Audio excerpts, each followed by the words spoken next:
వందే గురు పరంపర. Narasimha Shastri charitable trust. Narasimha Shastri గారి పేరు ఒక 40-45 సంవత్సరాల క్రితం పరిచయం. మరి సంబంధించిన సాహిత్యం రుద్రమదేవి ఏదో పుస్తకాలు చదివినట్టు నాకు గుర్తు. అది ఇప్పుడు వల్ల వాళ్ళ కుమారులు వాళ్ళు రాసిన పుస్తకాలు నేరావిష్కరణ చేస్తున్నారు.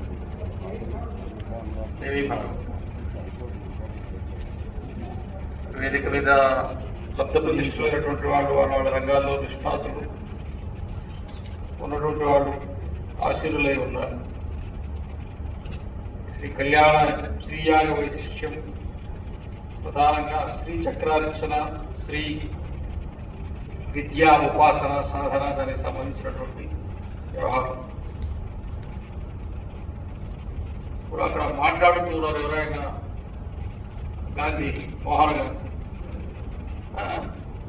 ఇక్కడ వ్యాఖ్యానం వేరే కదా. ఆ వ్యాఖ్యానకారులు మాట్లాడే తెలుగే మనకు అర్థం కావట్లా. మంత్రశాస్త్రం ఎక్కడికి పోవాలి.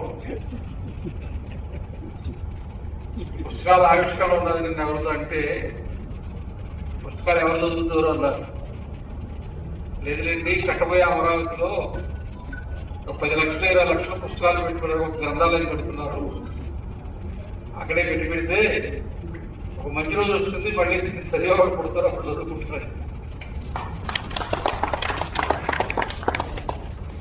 భూమిపుత్రులు అంటే అర్థం ఏంటంటే భూమి విజయవాడలో ఉంటుంది, పుత్రుడు హైదరాబాద్లో ఉంటారు.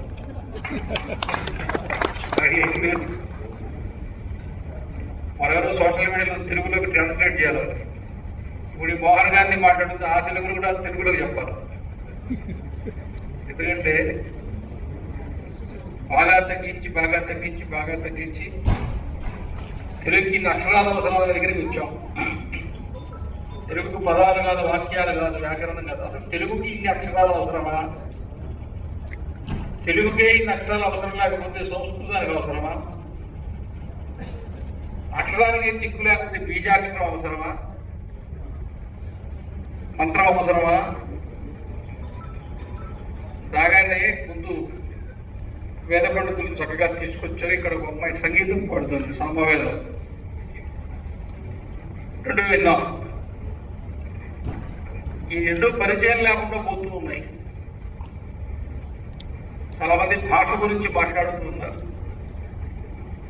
శిష్టాచారం కలిగిన వారు, శిష్టులైన వారు, కులీనులైన వాళ్ళు మాట్లాడేది భాష. దానికి అతీతంగా బయట ఉన్న వాళ్ళు మాట్లాడేది యాస. భాషకు యాస లేదు, యాసకు భాష ఉంది. అవునా కాదా? ఈ విషయాన్ని తెలుగు గురించి ఎందుకు చెప్తున్నారంటే ఈ 2 రాష్ట్రాల్లో తెలుగు పండితులు లేరు.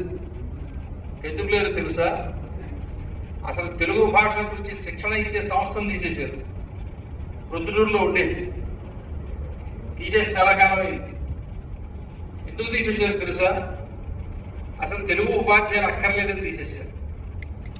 నేను తెలుగు గురించి ఎందుకు చెప్తున్నాను తెలుసా? ఇక సంస్కృతాల గురించి ఎక్కడ ఆలోచిస్తాం? సంస్కృతాల గురించి ఎక్కడ ఆలోచిస్తాం? మంత్రశాస్త్రం. ఈ మిగతా విషయాలను ఎందుకు మాట్లాడుతున్నారంటే అది కాదు, నా విషయం కాదు కాబట్టి నా జోలికి పోవట్లా. చాలా జాగ్రత్తగా మాట్లాడుతున్నాను. లోకాల శర్మ గారు మిగతా పెద్దలు మాట్లాడతారు.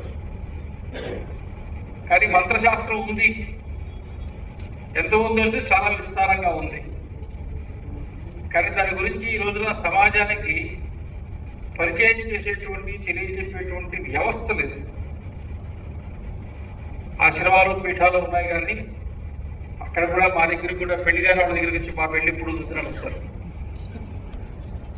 సంతానాన్ని దగ్గర గురించి మాకు సంతానం కలిగేది ఎట్లా అడుగుతారు.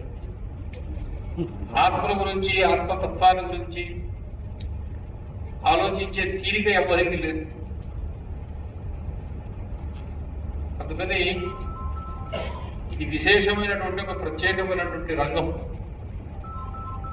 ఈ పీఠాల్లో ఇప్పుడు వారు చెప్పారు పేరు పెట్టమని. భోరేశ్వరి పీఠము చిదానందాశ్రమం 1952లో ప్రారంభమైంది. జనవరం విమానాశ్రయానికి ఎదురుగా 52లోనే అక్కడ డాబాని నిర్మాణం చేశారు. శ్రీచక్రార్చన ప్రతిదినం నడుస్తుంది, చేస్తారు. అలాగే ప్రతి పౌర్ణమికి, ప్రతి శుక్రవారానికి నవావరణ అర్చన కూడా జరుగుతుంది. ఇప్పుడు నిర్మాణం చేసేటువంటి నూతన భవనంలో, అంటే భువనేశ్వరి అమ్మవారికి ఏమో ఒక దేవాలయం నిర్మాణం చేస్తూ ఉన్నాం, పూర్తిగా కృష్ణశిలతోటి. భవనంలో గదులు ఏర్పాటు చేస్తున్నాం. ఆశ ఏమిటంటే ఎవరైనా శ్రీ విద్యా ఉపాసకులు వచ్చి ఉండి శ్రీ విద్యను ఉపాసన చేసుకునేవాడు అక్కడ ఉండాలా అని మంత్రదీక్ష తీసుకొని అక్కడ ఉండి ఉపాసన చేసుకోవాలా. శ్రీ విద్య ఉపాసనకి భువనేశ్వరి పీఠము కేంద్రం కావాలా అనేది కోరిక. దానికోసం అట్లాంటి ఒక ఆధ్యాత్మికమైనటువంటి వాతావరణం నిర్మాణం చేసుకోవాలి. సాధకులు కావాలి. అట్లాంటి వాళ్ళను మనం తీసుకొచ్చుకునేటువంటి ఒక కార్యక్రమం ప్రారంభం కావాలి. దానికోసం చేస్తున్నాం. మంత్రానికి సంబంధించిన ఉదాహరణలు చెబుతూ ఉంటారు. పాపం కుంభకర్ణుడు బాగా తపస్సు చేశాడు. పెద్దలు ఇక్కడ ఉన్నారు, వాళ్ళ ఎదురుగా చెప్పేదేం కాదు. బ్రహ్మదేవుడు ప్రత్యక్షమైతే ఏ వరం కావాలయా అని అడిగాడు. నిర్దయా అని కోరుకోవాలనుకున్నాడు. నిర్దయ ఆయన ఎదురుగా ఉన్నాడు, ఆయన రోడ్డు ఉంది బాసరా. శుభ్రంగా వాడు నిద్రయా అని కోరుకున్నాడు. మనం బతికిపోయినాం ఇప్పటిదాకా. ఇప్పుడు చాలా మంది కుంభకర్ణులు తయారయ్యారు. సర్పయాగాన్ని గురించి కూడా చెప్తుంటారు. సా తక్షకాయ స్వాహ అనాలంట.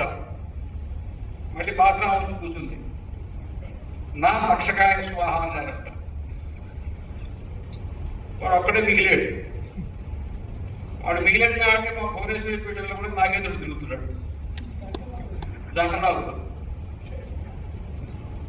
మరి భువనేశ్వరి పీఠం అక్కడ ఏర్పాటు కావడానికి కారణం ఏంటంటే 1950-51 ప్రాంతంలో అక్కడ గుమ్మడి పోదలు పెడితే ఆ గుమ్మడి తీగలు 5 శిరస్సుల నాగుల్లాగా తీగలు పైకి లేస్తే అక్కడ నాగుపాములు బాగా సంచరిస్తూ ఉంటే అది చూచి ఆ స్థలాన్ని కలిగినటువంటి ఆయన పక్కన ఉండే రైతులు మిగతా వాళ్ళు కలిసి అప్పుడు చిదానంద సరస్వతి స్వామి వారు రిషికేశ్, వాళ్ళది పశ్చిమ గోదావరి జిల్లా, అక్కడ సన్నిధించారు.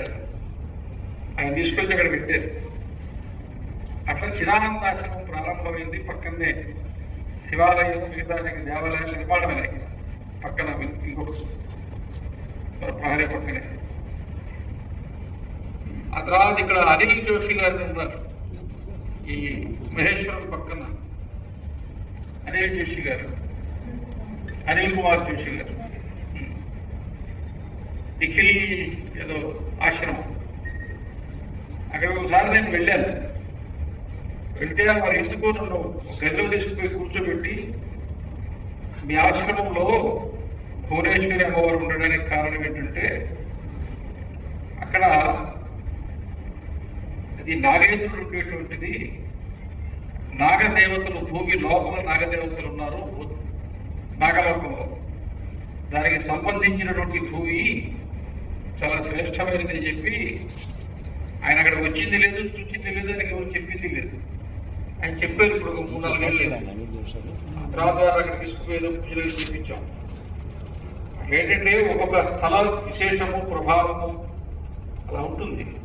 అలాంటిది 1978లో సత్యానంద భారతీ స్వామి వారిని, వారు శ్రీ విద్యా ఉపాసకుడు, శర్మగారికి బాగా తెలుసు, వారు భువనేశ్వరి అమ్మవారిని ప్రతిష్ఠ చేశారు. అప్పుడు ఉన్నటువంటి కృతాళ పీఠాధిపతులు త్రివిక్రమ స్వామి, విమలానంద భారతీ స్వామి వారి భువనేశ్వరి అమ్మవారిని తీసుకొచ్చారు, ప్రతిష్ఠ చేశారు. రకంగా సాగుతుంది. అందువల్ల ఇప్పుడు మన శర్మగారు చెప్పినట్టుగా కళ్యాణానంద భారతీ స్వామి వారి సముల్లిసితం అని చెప్పి పూర్వం నుంచి మొదటి నుంచి ఆ విధంగానే పిలువబడుతుంది. దానికి సంబంధించి వారు అడిగిన పద్ధతిలో ఇంకా అక్కడ చిదానంద సరస్వతి స్వామి వారు, సత్యానంద భారతీ స్వామి వారు, పక్కనే ఒక 3 ఎకరాలు అడిగే ప్రభుత్వాన్ని. అది కూడా వచ్చేస్తే ఇప్పుడు ఇది ఒక 7-8 కోట్లు దేవాలయానికి ఆశ్రమానికి అవుతుంది. ఆ 3 ఎకరాలు కూడా వస్తే ఇంకా కొంచెం పెరుగుతుంది బడ్జెట్. వేద పాఠశాల, గోశాల, నక్షత్రవనం, కళ్యాణ మండపం ఇవన్నీ ఆ 3 ఎకరాల్లో కట్టాలి. అప్పుడు మళ్ళీ త్యాగరాజ గాన సభలు సమావేశం పెట్టి 100 కోట్లు ఇవ్వమని మిమ్మల్ని అడుగుతాం. ధర్మం కోసం మనం ముందు ఇప్పుడు పనిచేసి పెడితే ముందు తరాలకు ఉపయోగపడుతుంది. ముందు తరాలకి డోరి నరసింహ శాస్త్రి గారు వారు రచించినటువంటి గ్రంథాలు ఇప్పుడు ఉన్నాయి, మనకు ఉపయోగపడుతున్నాయి. కళ్యాణానంద భారతీ స్వామి వారు ఒక సాంప్రదాయాన్ని సృష్టించారు. ఆ మార్గంలో నడిచేటువంటి వాళ్ళు కొన్ని వేల మంది ఉన్నారు. కాబట్టి ఒకటి మనం ఇప్పుడు 52లో నిర్మాణం చేస్తే ఇప్పుడు దాకా అక్కడే మనం తలదాచుకున్నాం. ఇప్పుడు రాబోయే రోజుల్లో మన దేశంలో, సమాజంలో చాలా మార్పులు వస్తాయి. ఇప్పుడు ఒక సంధి యుగంలో ఉన్నాం మనం. ఇప్పుడు గందరగోళంలో ఉన్నాం. ఏదేదో మాట్లాడుతున్నాం, గందరగోళంలో ఉన్నాం. కానీ ఇవన్నీ ఒక 20-25 సంవత్సరాల్లో సమసిపోతాయి. అప్పటికి అరడంది పోయి కొంచెం నిశ్చలంగా తయారవుతుంది సమాజం. అప్పుడు ఇవన్నీ తిరిగి మరలా సెలబోసుకుంటాయి, మళ్ళీ మొలకెత్తుతాయి. దానికోసం ఎందుకంటే గత 45 సంవత్సరాలుగా నేను చూస్తూ ఉన్నాను సమాజంలో ఎప్పుడెప్పుడు ఏ మార్పులు వచ్చాయని చెప్పేసి.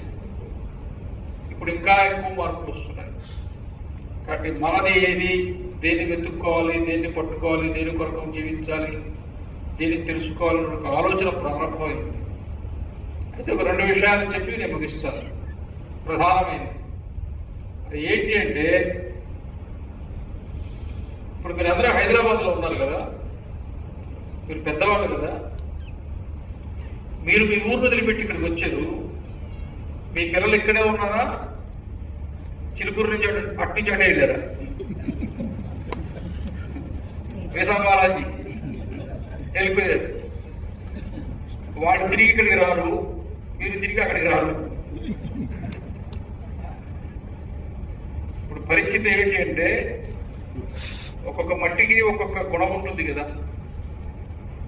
ఈ రోజున ఎక్కడ వేదనాదం వినబడిందో, ఇక్కడ సనాతన ధర్మం బాగా విలసిల్లిందో అక్కడ ఏం లేదు, బాగా కలుగుతుంది. గ్రామాలు కొట్టి మీరు ఏమీ లేదు. అందువల్లనే అక్కడ మన సనాతన ధర్మానికి, మన సంస్కృతికి చాలా పెద్ద విఘాతం కలుగుతుంది. కంచిస్వామి వారితో పోయిన సంవత్సరం కలిసినప్పుడు చాలా విషయాలు మాట్లాడుకున్నాం.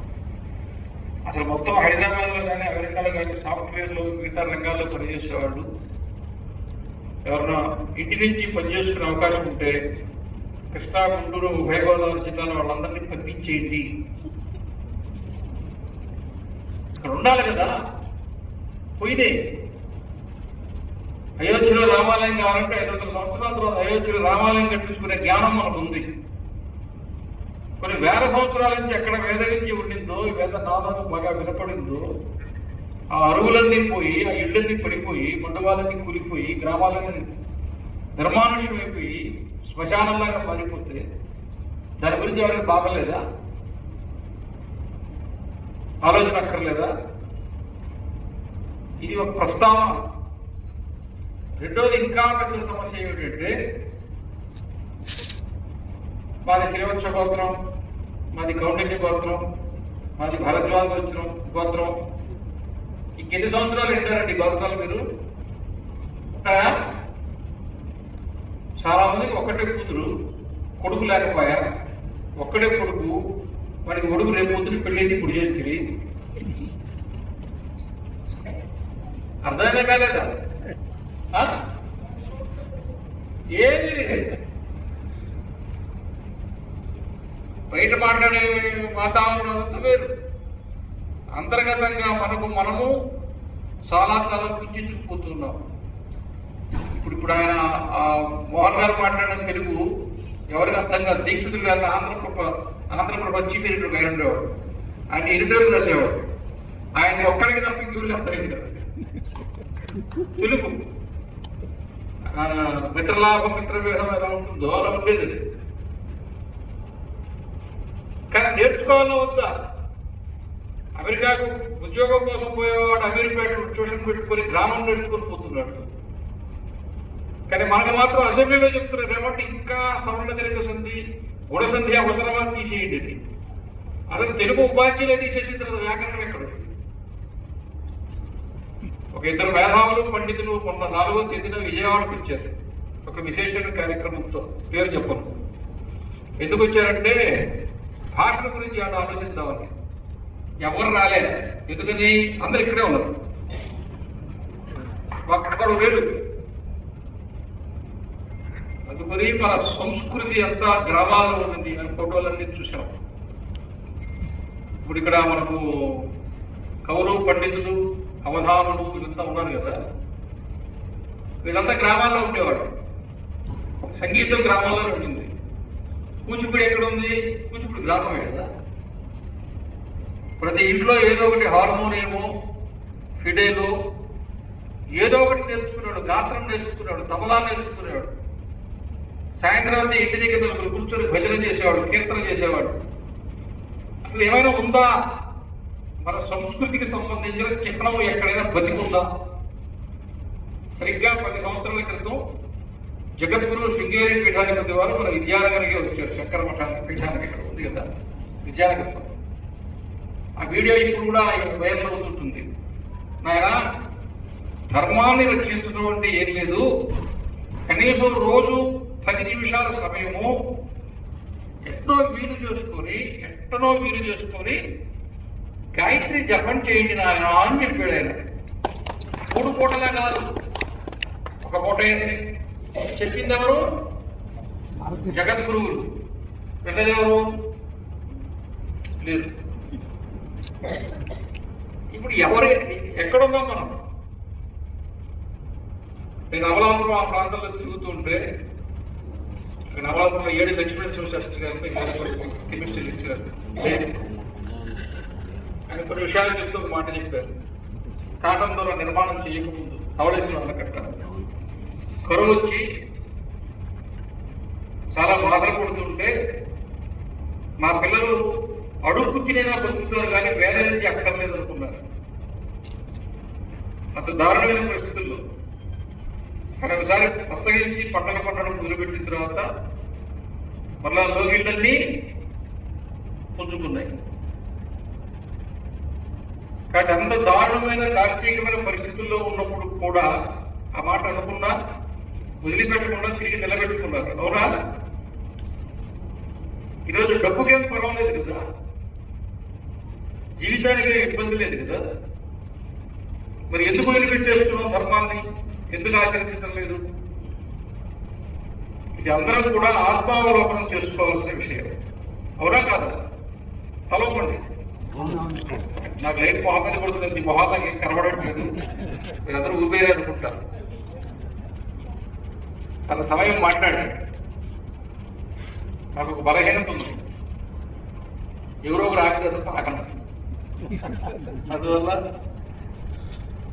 చాలా మంచి కార్యక్రమంలో ముఖ్యంగా మన కళ్యాణానంద భారతీ సంప్రదాయానికి సంబంధించిన గ్రంథాల ఆవిష్కరణ చదీంద్రాన్ని చదవాలి కాబట్టి చదివి ఉంటే కొంచెం బాగుండేది దాని గురించి ప్రస్తావన చేయడానికి. మిగతా వాళ్ళు చాలా మంచి విషయాలు చెప్తే నేను కూడా వింటా, నాకు అవసరం. ఎందుకంటే ఈ విషయాలు ఇవి చెప్పగలగానే నాకు తెలియదు. లోకనాథ శర్మ గారు నేను ఉత్తరాల నుంచి వస్తూ ఉంటే మధుర అమ్మవారిని దర్శనం చేసుకుని మధురై వస్తూ ఉంటే ఇక్కడ రావాలా అని చెప్పి పిలిచారు భువనేశ్వరి పీఠానికి. సత్యానంద భారతీ స్వామి వారు కూడా ఇద్దరు 1 నిమిషం తేడాలని ఫోన్ చేశారు. సరే ఫోన్లో ఏమన్నా సరే అన్న తర్వాత సత్యానంద భారతీ స్వామి వారి దగ్గరికి వెళ్ళి నన్ను ఎందుకు పిలిచారంటే అన్న, ఏం లేదు, ఈ పీఠా స్థలం కూడా ఎవరైనా వచ్చి ఆక్రమించుకుంటారని భయంగా ఉంది, నువ్వైతే దీన్ని కాపాడుతావని చెప్పి నేను రమ్మన్నావు అన్నాను. ఇక్కడ ఈ పక్కన ముషీరాబాద్లో గోల్కొండ చౌరస్తా పక్కన సుభాష్ థియేటర్ ఎదురుగా శ్రీనివాస గారి కాలనీలో ఉండేవాళ్ళు. పెట్టేపేట సర్దుకొని భువనేశ్వరి పెట్టడానికి వెళ్ళిపోయారు. కాబట్టి దానికి రక్షకుడుగా ఉన్నానే తప్ప మిగతాదంతా చక్కటి ఉత్తరాధికారికి అప్పచెప్పేసి మళ్ళీ నేను సమాజంలోకి వెళ్ళాను. అందువల్ల నా పని నేను తీసుకున్న బాధ్యత అందుకోసం. దాన్ని దురాక్రమణ ఎయిర్పోర్ట్ ఎదురుగా ఉంది, ఇప్పుడు ఎకరా 20 కోట్లు తెచ్చున్నది, అందుకని అక్కడ ఉంటున్నాను అన్నమాట. స్వస్తి.